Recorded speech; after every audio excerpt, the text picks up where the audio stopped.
Welcome. Can I turn this on? Maybe? All right. Can people hear in the back? Can you guys hear me? Is the mic on? No? Maybe you can ask them to turn it on. Maybe we can get a big... there we go. All right. Maybe we can get a bigger auditorium. We'll see. So welcome to CS 183B. I'm Sam Altman. I'm the president of Y Combinator. 9 years ago, I was a Stanford student, and then I dropped out to start a company, and then I've been an investor for the last few. So at YC, we've been teaching people how to start startups for 9 years. Most of it's very hands-on and specific to the startups, but 30% of it is pretty generally applicable. And so we think that we can teach that 30% in this class. And even though that's only 30% of the way there, hopefully it'll still be really helpful. We've taught a lot of this at YC already, but it's all been off the record. And this is the first time that a lot of what we teach in YC is going to be on the record. So we've invited some of our best speakers to come and give the same talks they give at YC. We've now funded 720 companies. And so we're pretty sure that a lot of this advice is pretty good. We can't fund every startup yet, but we can hopefully make this advice very generally available. Guest speakers are going to teach 17 of the 20 classes. I'm only teaching 3. Counting YC itself, every guest speaker has been involved in the creation of a $1 billion+ company. So the advice shouldn't be that theoretical. It's all from people who have done it. All of the advice in this class is geared towards people starting a business where the goal is hypergrowth and eventually building a very large company. Much of it doesn't apply in other cases, and I want to warn people up front that if you try and do these things in a lot of big companies or non-startups, it won't work. It should still be interesting. I really do think that startups are the way of the future, and it's worth trying to understand them. But startups are very different than normal companies. So over the course of today and Thursday, I'm going to try to give an overview of the 4 areas that you need to excel at in order to maximize your chances of success at a startup.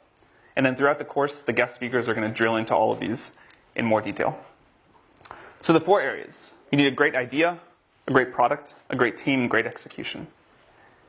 These overlap somewhat, but I'm going to have to talk about them somewhat individually to make it make sense. You may still fail. The outcome is something like idea times product times execution times team times luck, where luck is a random number between 0 and 10,000. Literally that much. But if you do really well in the 4 areas you can control, you have a good chance at least some amount of success. One of the exciting things about startups is that they are surprisingly even playing field. Young and inexperienced, you can do this. Old and very experienced, you can do this too. And one of the things that I particularly like about startups is that some of the things that are bad in other work situations, like being poor and unknown, are actually huge assets when it comes to starting a startup. Before we jump in on the how, I want to talk about why you should start a startup. I'm somewhat hesitant to be doing this class at all, because you should never start a startup just for the sake of doing so. There are much easier ways to get rich, and everyone who starts a startup always says, that they couldn't have imagined how hard and painful it was going to be. You should only start a startup if you feel compelled by a particular problem, and that you think starting a company is the best way to solve it. The specific passion should come first, and the startup second. In fact, all of the big successes we have at YC followed this. So for the second half of today's lecture, Dustin Moskovitz, the co-founder of Facebook and Asana, is going to take over and talk about why to start a startup. We were so surprised by the amount of attention that this class got that we wanted to make sure we spend a lot of time on the why. Okay, so the first of the 4 areas, a great idea. It's become popular in recent years to say that the idea doesn't matter. In fact, it's almost uncool to spend a lot of time thinking about the idea for a startup. You're just supposed to start, throw stuff at the wall, see what sticks, and not even spend any time thinking about if it'll be valuable if it works. And pivots are supposed to be great. The more pivots, the better. So this isn't totally wrong. Things do evolve in ways that are difficult to predict. And there's a limit to how much you can figure out without actually getting a product in the hands of users. And great execution is at least 10 times more important and 100 times harder than a good idea. But the pendulum has swung way out of whack here. A bad idea is still bad, and the pivot-happy world that we're in today feels really suboptimal. Great execution towards a terrible idea will get you nowhere. There are exceptions, of course, but most great companies start with a great idea, not a pivot. If you look at successful pivots, they almost always are a pivot into something the founders themselves wanted, not a random made-up idea. Airbnb happened because Brian Chesky couldn't pay his rent, but he did have some extra space. In general, though, if you look at the track record of pivots, They don't become big companies. I myself used to believe ideas didn't matter that much, but I'm very sure that's wrong now. The definition of the idea as we talk about it is very broad. It includes the size and the growth of the market, the growth strategy for the company, the defensibility strategy, and so on. When you're evaluating an idea, you need to think through all these things, not just the product. If it works out, you're going to be working on this for 10 years. So it's worth some real upfront time to think through the long-term value and the defensibility of the business. Even though plans themselves are worthless, the exercise of planning is really valuable and totally missing in most startups today. Long-term thinking is so rare anywhere, but especially in startups, that it's a huge advantage if you do it. Remember that the idea will expand and become more ambitious as you go. You certainly don't need to have everything figured out in a path from here to world domination, but you really want a nice kernel to start with. You want something that can develop in interesting ways. As you're thinking through ideas, another thing that we see young founders get wrong all the time is that someday you need to build a business that's difficult to replicate. This is an important part of a good idea. I want to make this point again because it's so important. The idea should come first, and the startup should come second. Wait to start a startup until you come up with an idea you feel compelled to explore. This is also the way to choose between multiple ideas. If you have several ideas that all seem pretty good, work on the one that you think about most often when you're not trying to think about work. But we hear again and again from founders that they wish they had waited to start a startup until they came up with an idea that they really loved. Another way of looking at this is that the best companies are almost always mission-oriented. It's difficult to get large groups of people to the extreme levels of focus and productivity that you need for a startup to be successful, unless the company feels like an important mission. And it's usually really hard to get that without a great founding idea. A related advantage of mission-oriented ideas is that you yourself will be dedicated to them.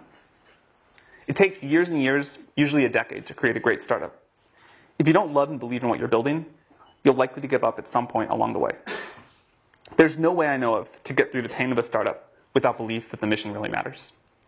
A lot of founders, especially students, believe that their startup's only going to take 2 or 3 years, and then after that they'll work on what they're really passionate about. That almost never works. Good startups usually take 10 years. A third advantage of mission-oriented companies is that people outside the company are more willing to help you. You'll get more support on a hard, important project than a derivative one. When it comes to starting startups, in many ways it's easier to start a hard startup than an easy startup. This is one of those counterintuitive things that takes people a long time to understand. It's difficult to overstate how important being mission-driven is, so I want to emphasize it one last time. Derivative companies, companies that copy an existing idea with very few new insights, don't excite people, and they don't compel the teams to work hard enough to be successful. Paul Graham is going to talk about how to get startup ideas next week. It's something that a lot of founders struggle with, but it's something I believe you can get better at with practice. And it's definitely worth trying to get better at. The hardest part about coming up with great ideas is that the best ideas often look terrible at the beginning. The 13th search engine, and without all the features of a web portal, most people thought that was pointless. Search was done, and anyway, it didn't matter that much. Portals were where the value was at. The 10th social network, and limited only to college students with no money, also terrible. MySpace had won, and who wants college students as customers? Or a way to stay on strangers' couches. That just sounds terrible all around. These all sounded really bad, but they turned out to be good. If they had sounded really good, there would have been too many people working on them. As Peter Thiel is going to discuss in the 5th class, you want an idea that turns into a monopoly. But you can't get a monopoly in a big market right away. Too much competition for that. You have to find a small market in which you can get a monopoly and then quickly expand. This is why some great startup ideas look really bad at the beginning. It's good if you can say something like, today, only this small subset of users are going to use my product, but I'm going to get all of them. And in the future, almost everyone will use my product. Here's the theme that's going to come up a lot.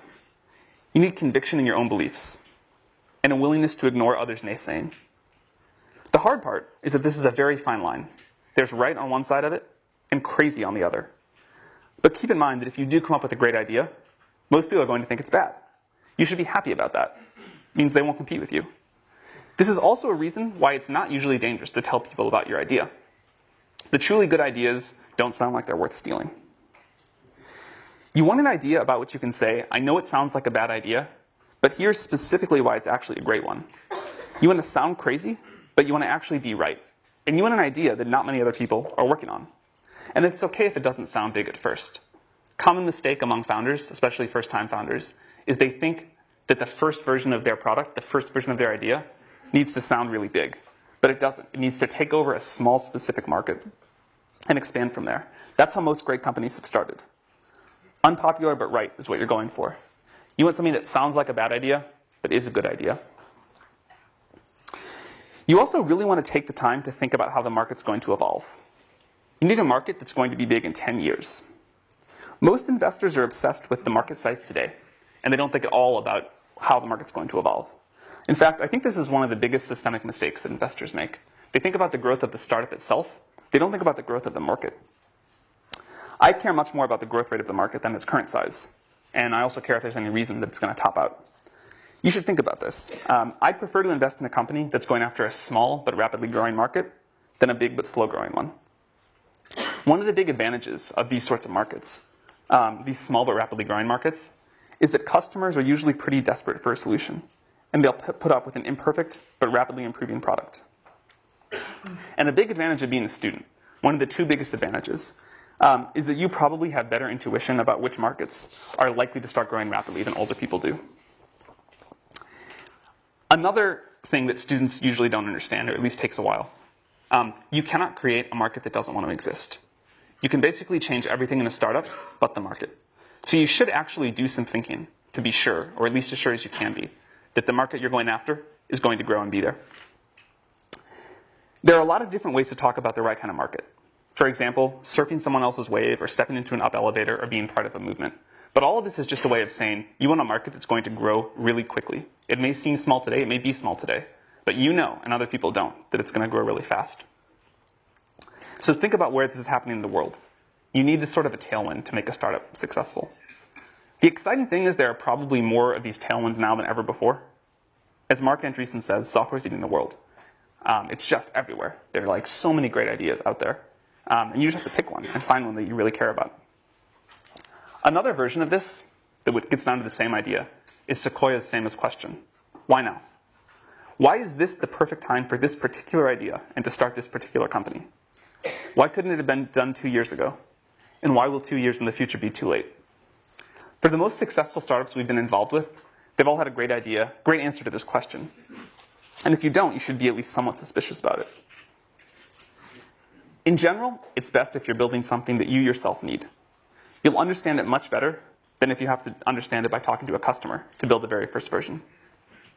If you don't need it yourself, and you're building something that someone else needs, realize that you're at a big disadvantage and get very, very close to your customers. Try to work in their office if you can, and if not, talk to them multiple times a day. Another somewhat counterintuitive thing about good startup ideas is that they're almost always very easy to explain and very easy to understand. If it takes more than a sentence to explain what you're doing, it's almost always a sign that it's too complicated. It should be a clearly articulated vision with a small number of words. And the best ideas are usually either very different from existing companies in one important way, like Google being a search engine that worked just really well and none of the other stuff of the portals, or totally new like SpaceX. Any company that's a clone of something else that already exists with some small or made up differentiator, like we're going to be X beautiful design, or we're going to be Y for people that like red wine instead, that usually fails. So as I mentioned, one of the great things about being a student is that you have a very good perspective on new technology. And learning to get good at having new ideas takes a while. So start working on that right now. That's one thing we hear from people all the time, that they wish they had done more of when they were a student. The other is meeting potential co-founders. You have no idea how good of an environment you're in right now for meeting people that you can start a company with down the road. And the one thing that we always tell college students is more important than starting any particular startup is getting to know a lot of potential co-founders. So I want to finish this section of my talk with a quote from 50 Cent. This is from when he was asked about vitamin water. I won't read it, it's up there. But it's about the importance of thinking about what customers want and thinking about the demands of the market. Most people don't do this. Most students especially don't do this. If you can just do this one thing, if you can just learn to think about the market first, you will have a big leg up on most people starting startups. And this is probably the thing that we see wrong with Y Combinator apps most frequently is that people have not thought about the market first and what people want first. So for the next section, I'm going to talk about building a great product. And here again, I'm going to use a very broad definition of product. It includes customer support and copyright explaining the product. Anything involved in your customer's interaction with what you built from them. To build a really great company, you first have to turn a great idea into a great product. This is really hard, but it's crucially important, and fortunately, it's pretty fun. Although great products are always new to the world, and it's hard to give you advice about what to build, there are enough commonalities that we can give you a lot of advice about how to build it. One of the most important tasks for a founder is to make sure that the company builds a great product. Until you've built a great product, almost nothing else matters. When really successful startup founders tell the story of their early days, it's almost always sitting in front of the computer working on their product or talking to their customers. That's pretty much all the time. They do very little else. And you should be very skeptical if your time allocation is much different. Most other problems that founders are trying to solve, raising money, getting more press, hiring, business development, etc., these are significantly easier when you have a great product. It's really important to take care of that first. Step one is to build something that users love. At YC, we tell founders to work on their product, talk to users, exercise, eat, and sleep, and very little else.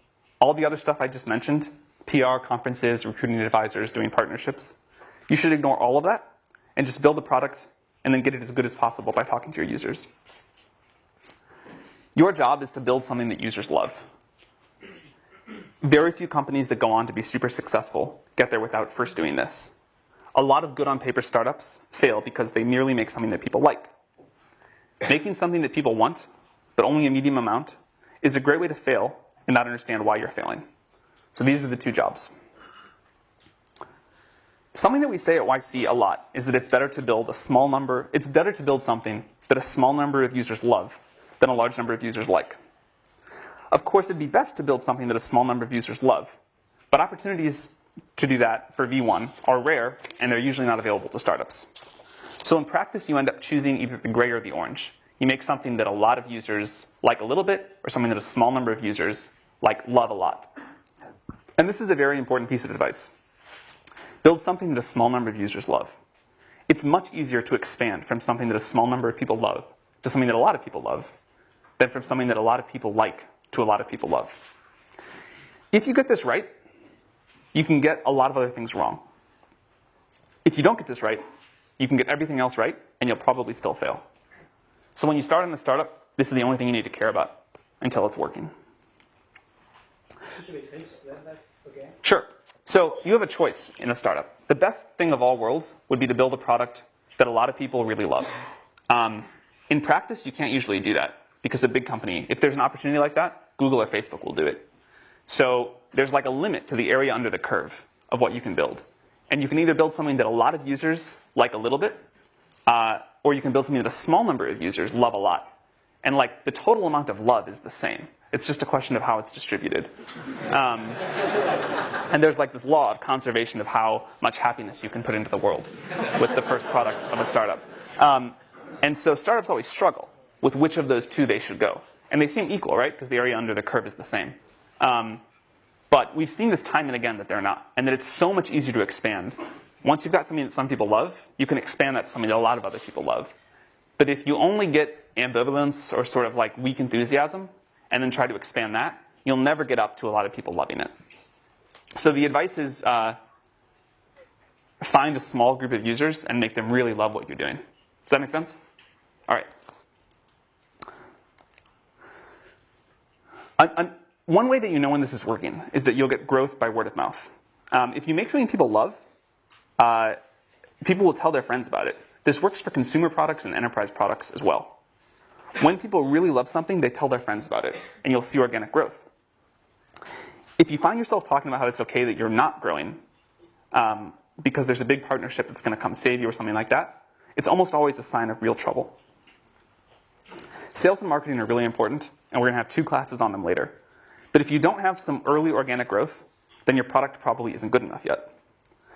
A great product is the secret to long-term growth hacking. You should get that right before you worry about anything else. It doesn't get easier to put off making a great product. If you try to build a growth machine before you have a product that some people really love, you're almost certainly going to waste your time. Breakout companies almost always have a product that's so good that it grows by word of mouth. Over the long run, great products win. Don't worry about your competitors raising a lot of money and what they may do in the future.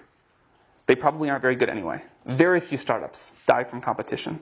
Most die because they themselves fail to make something users love. They spend their time on other things. So worry about this above all else. Another piece of advice to make something that users love, start with something simple. It's much, much easier to make a great product if you have something simple. Even if your eventual plans are super complex, and hopefully they are, you can almost always start with a smaller subset of the problem than whatever you think is the smallest. And it's hard to build a great product, so you want to start with as little surface area as possible. Think about the really successful companies and what they started with. Think about products that you really love. They're generally incredibly simple to use and especially to get started using. The first version of Facebook was almost comically simple. The first version of Google was just an ugly web page with a text box and 2 buttons, but it returned the best results, and that's why users loved it. The iPhone is far simpler to use than any smartphone that ever came before it, and it was the first one that people really loved. Another reason that simple is good is because it forces you to do one thing extremely well, and you have to do that to make something that people love.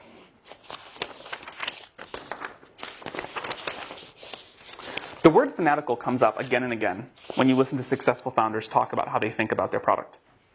Founders talk about being fanatical in the way they care about the quality of the small details, fanatical in getting the copy that they use to explain the product just right, and fanatical in the way they think about customer support.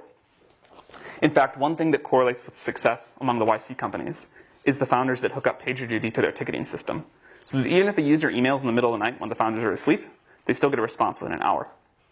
Companies actually do this in the early days. These founders feel physical pain when the product sucks and they want to wake up and fix it. They don't ship crap, and if they do, they fix it very, very quickly. And it definitely takes some level of fanaticism to build a great product. You need some users to help with the feedback cycle, but the way to get those users is manually. You should go recruit them by hand. Don't do things like buy Google Ads in the early days to get initial users. You don't need very many. You just need ones that will give you feedback every day and eventually love your product. So instead of trying to get them on Google AdWords, just find a few people in the world that will be good users, recruit them by hand. Ben Silverman, when everyone thought Pinterest was a joke, recruited the initial Pinterest users by chatting up strangers in coffee shops. He really did. He just walked around Palo Alto and said, will you please use my product? He also used to run around the Apple store in Palo Alto, and he would set all the browsers to the Pinterest homepage real quick before they caught him and kicked him out. So then when people walked in there, they're like, oh, what is this? This is an important example of doing things that don't scale. If you haven't read Paul Graham's essay on that topic, you definitely should. So get users manually, and remember that the goal is to get a small group of them to love you. Understand that group extremely well, get extremely close to them. Listen to them, and you'll almost always find out that they're very willing to give you feedback. Even if you're building the product for yourself, listen to outside users, and they'll tell you how to make a product they'll pay for. Do whatever you need to make them love you, make them know what you're doing, because they're also going to be the advocates that help you get your next users. You want to build an engine in the company that transforms feedback from users into product decisions. Then get it back in front of the users and repeat. Ask them what they like and what they don't like, and watch them use it. Ask them what they pay for. Ask them if they'd be really bummed if your company went away. Ask them what would make them recommend the product to their friends. And ask them if they've recommended it to any yet. You should make this feedback loop as tight as possible. If your product gets 10% better every week, that compounds really, really quickly. One of the great advantages of software startups is just how short you can make the feedback loop. It can be measured in hours, and the best companies usually have the tightest feedback loops. You should try to keep this going for all of your company's life, but it's really important in the early days. The good news is that all of this is doable. It's hard, it takes a lot of effort, but there's no magic. The plan is at least straightforward, and you will eventually get to a great product. Great founders don't put anyone between themselves and their users. The founders of these companies do things like sales and customer support themselves in the early days. It's critical to get this loop embedded in the culture. In fact, a specific problem that we always see with Stanford startups for some reason is that the students try and hire sales and customer support people right away. And you've got to do this yourself. It's the only way. You really need to use metrics to keep yourself honest on this. It really is true that the company will build whatever the CEO decides to measure. If you're building an internet service, ignore things like total registrations. Don't talk about them. Don't let anyone in the company talk about them. And look at growth in active users, activity levels, cohort retention, revenue, net promoter scores, these things that matter. And then be brutally honest if they aren't going in the right direction. Startups live on growth. It's the indicator of a great product. So this about wraps up the overview on building a great product. I want to emphasize again that if you don't get this right, nothing else we talk about in the class will matter. You can basically ignore everything else that we talk about until this is working well. On the positive side, this is one of the most fun parts of building a startup. So I'm going to pause here. I'll pick back up with the rest of this on Thursday. And now we're going to have Dustin talk about why you should start a startup. Thank you for coming, Dustin. Sure. But yeah, so Sam asked me to talk about why you should start a startup. There's a bunch of reasons you might have. And there's a bunch of common reasons that people have that I hear all the time for why you might start a startup. It's important to know like what reason is yours, because some of them only make sense in certain contexts. Some of them will actually like lead you astray. You may have been misled by the way that Hollywood or the press likes to romanticize entrepreneurship. So I want to try and like illuminate some of those potential fallacies so you guys can make the decision in a clear way. And then I'll talk about the reason I like best for actually starting a startup. It's very related to a lot of what Sam just talked about. But surprisingly, I don't think it's the most common reason. Usually people have one of these other reasons, or they just want to start a company for the sake of starting a company. So the four common reasons, just to enumerate them, are it's glamorous, you'll get to be the boss, you'll have flexibility, especially over your schedule, and you'll have the chance to have bigger impact and make more money than you might by joining a later stage company.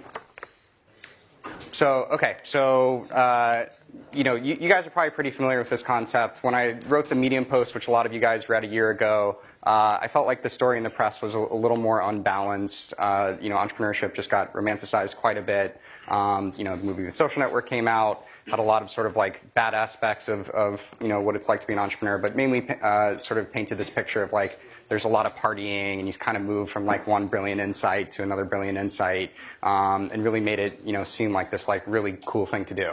And I think the reality is just not quite so glamorous. There's an ugly side to being an entrepreneur, and also just more importantly, what you're actually spending your time on is just a lot of hard work. Sam mentioned this, but you're basically just sitting at your desk, heads down, focused, answering customer support emails, doing sales, figuring out hard engineering problems. So it's really important that you kind of like go in with eyes wide open.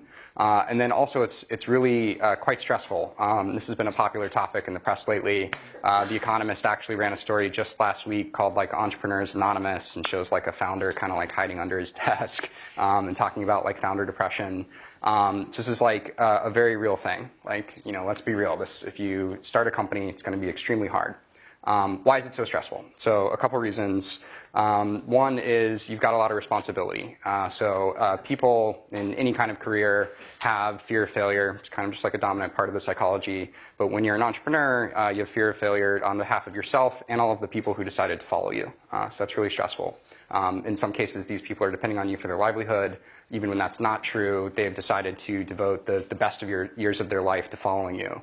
And so you're responsible for the opportunity cost of their time. So that's a big deal.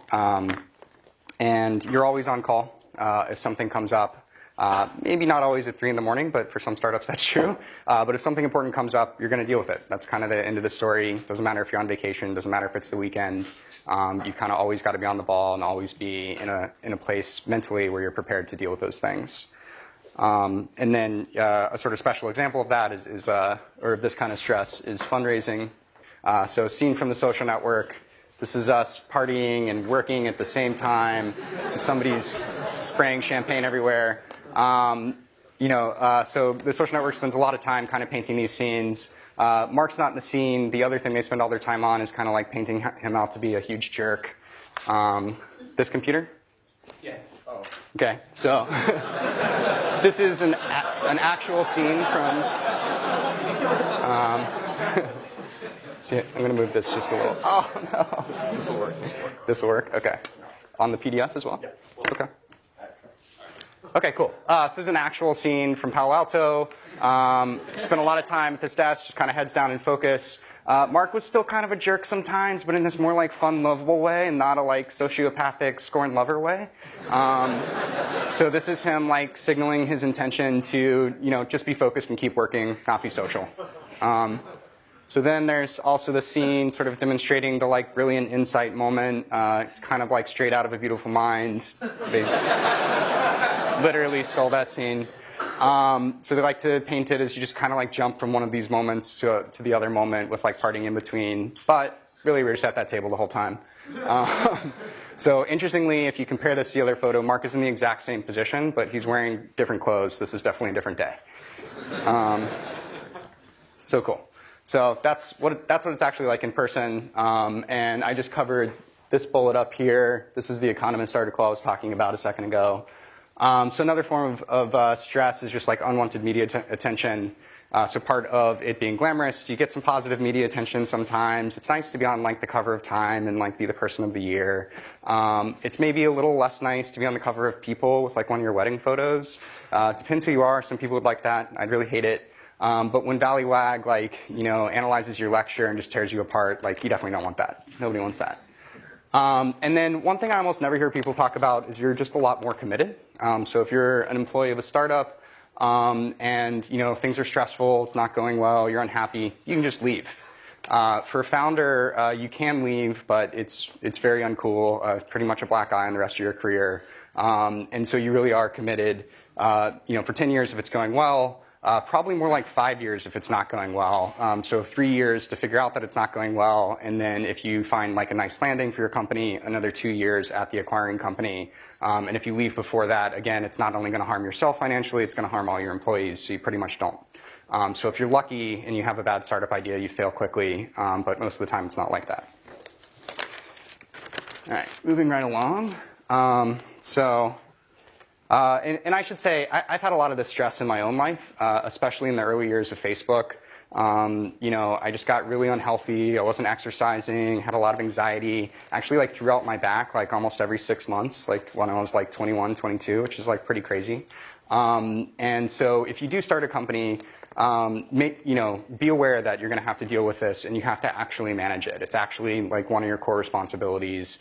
Ben Horowitz likes to say like the #1 role of a CEO is managing your own psychology. It's absolutely true. Make sure you do it. So another reason, so people, especially if they've already had a job at another company, you tend to develop this narrative of like, okay, like the people running this company are idiots. They're making all these stupid decisions. They're spending their time in these stupid ways. I'm going to start a company and I'm going to do it better. I'm going to like set all the rules. It's a pretty attractive idea. Makes a lot of sense. If you've read my Medium post, you know it's coming. I'll give you guys a second to read this quote.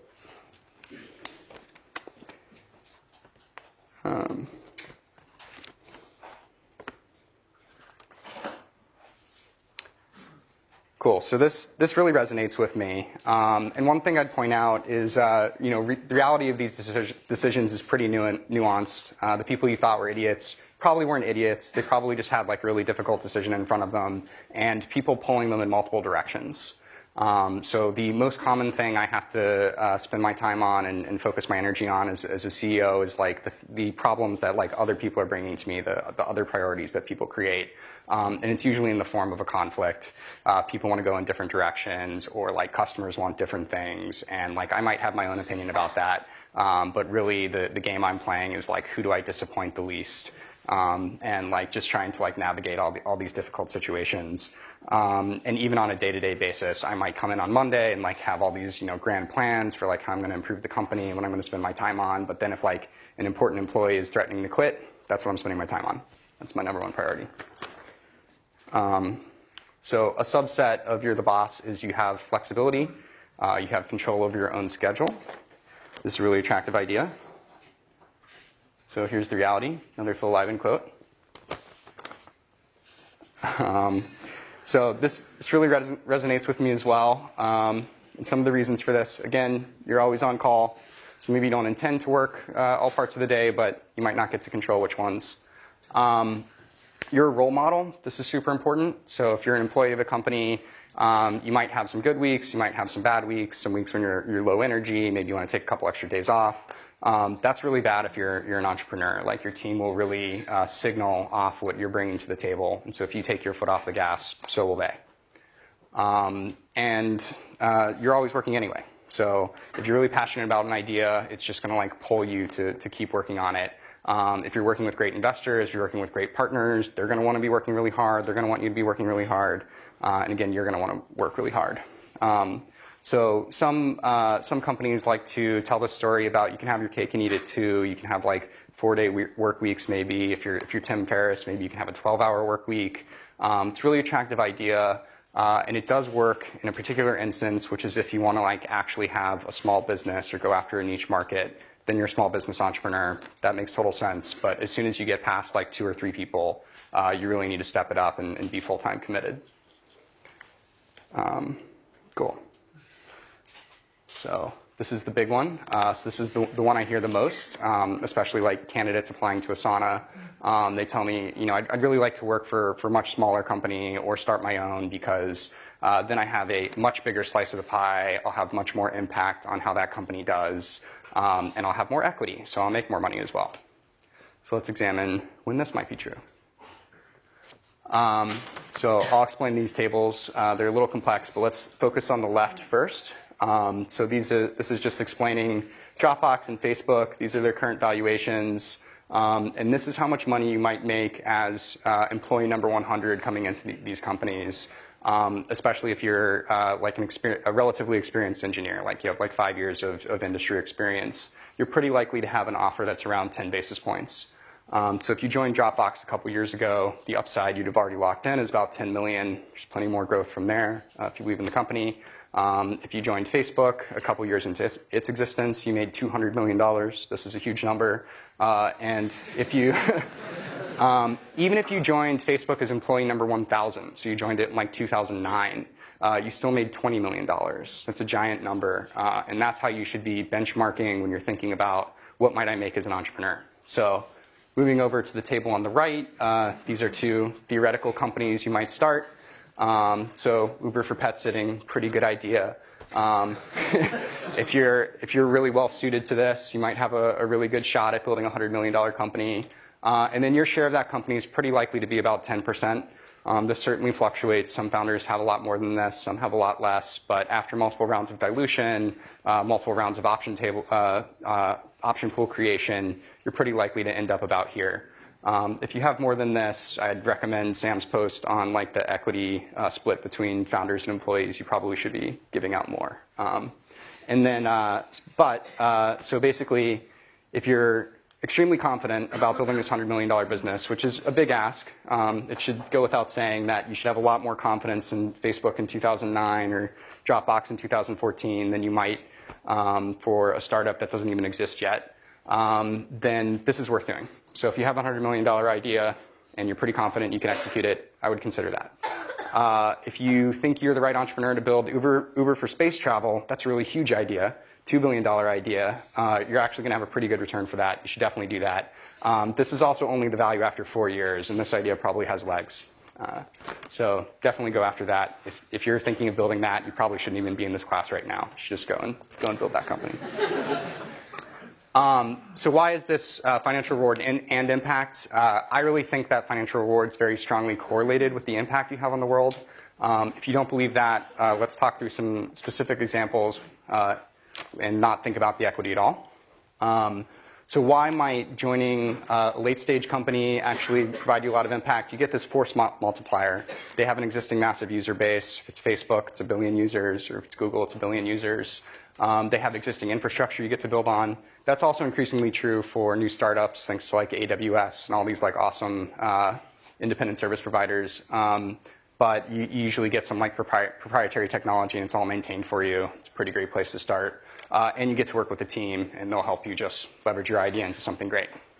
So a couple specific examples. Brett Taylor came into Google as around employee number 1,500, and he invented Google Maps. This is a product you guys probably use every day. I used it to get here, and it's used by hundreds of millions of people all around the world. Didn't need to start a company to do that. Did happen to get a big financial reward, but the point is you had massive impact. My co-founder, Justin Rosenstein, joined Google a little later after Brett. He was a PM there, and just as a side project, he ended up prototyping Chat, which used to be a standalone app, as integrated into Gmail, like you see it in the upper right there. And before he did that, like people didn't even think you could do chat over Ajax or chat in the browser at all. And he just kind of like demonstrated it and showed it to his team, and then they made it happen. And again, this is probably a product most of you use maybe every day. And then perhaps even more impressively, shortly after that, JR left. He became employee round number 250 at Facebook, and he led a hackathon project along with people like Andrew Bosworth and Leah Pearlman to create the like button. So this is one of the most popular elements anywhere on the web, totally changes how people use it. And again, didn't need to start a company to do it, and almost certainly would have failed if he had tried, because he really needed the distribution of Facebook to make it work. So important to keep in mind the context for what kind of company you're trying to start, and like where will you actually be able to make it happen. So what's the best reason? So Sam already talked about this a little bit, but basically you can't not do it. You're super passionate about this idea. You're the right person to do it. You've got to make it happen. So how does this break down? So we're getting close to the end here. Am I doing time? Cool. Sweet. Perfect. This is sort of like a wordplay. You can't not do it in two ways. One is you're so passionate about it that you have to do it. You're going to do it anyway. And this is really important because you'll need that passion to get through all of those like hard parts of being an entrepreneur that we talked about earlier. You'll also need it to effectively recruit. Candidates can smell when you don't have passion, and there are enough entrepreneurs out there who do have passion that they may as well work for one of those. So this is sort of like table stakes for being an entrepreneur. Your subconscious can also tell when you don't have passion, and that'll be a huge problem. And then, so the other way to interpret this is the world needs you to do it. So this is sort of validation that the idea is important. It's going to make the world better, so the world needs it. If it's not something the world needs, go do something the world needs. Your time's really valuable.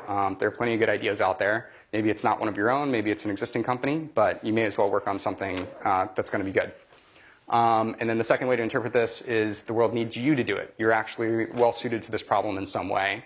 If this isn't true, it may be a sign that your time is better spent somewhere else. But also, just best case scenario, if this isn't true, you outcompete the team for which it is true. And you just end up with like a suboptimal outcome for the world. That doesn't feel very good. So drawing this back to my own experience, at Asana, Justin and I were kind of like reluctant entrepreneurs before we founded Asana. So we were working at Facebook. We were already working on a great problem. And we would basically work all day long on our normal projects. And then at night, we would keep working on this internal task manager that was used internally at the company. And it was just because we were like so passionate about the idea. It was so clearly valuable that we couldn't do anything else. And at some point, we had to have the hard conversation of like, okay, well, what does it mean if we don't actually start this company? We were able to see the impact it was having on Facebook. We were pretty convinced it could be really valuable for the world.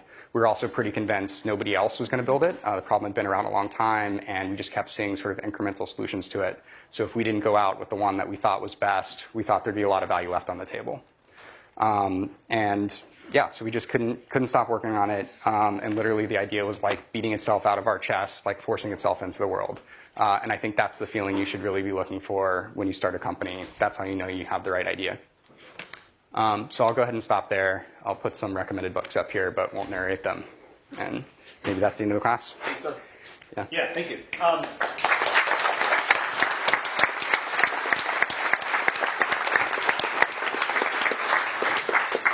Maybe Dustin can stick around for a few minutes if you have questions for him. And see you Thursday. Thank you.